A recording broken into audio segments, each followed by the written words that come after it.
Permata Kelantan. Lembut bahasanya, tinggi budinya, berjiwa perwira. Busana yang dikenakan jari halus dengan kemas. Sutera lembut beralih, bak baling pagi di istana. Selendang putih melambangkan kesucian hati. Bunga di rambut, tanda keindahan.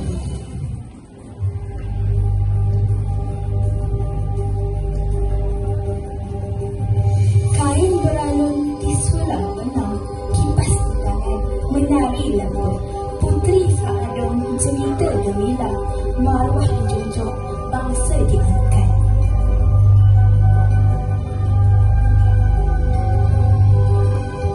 Namun, di sebalik keindahan itu tersembunyi kisah berani.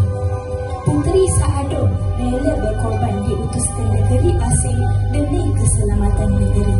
Meskipun jauh di rantau orang, kasihnya tetap pada Kelantan yang dicintai.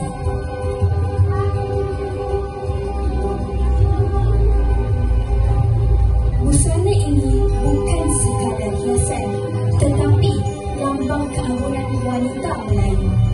Lembut di rupa, teguh di jiwa, berani menegakkan maruah bangsa. Sutera halus berwarna gading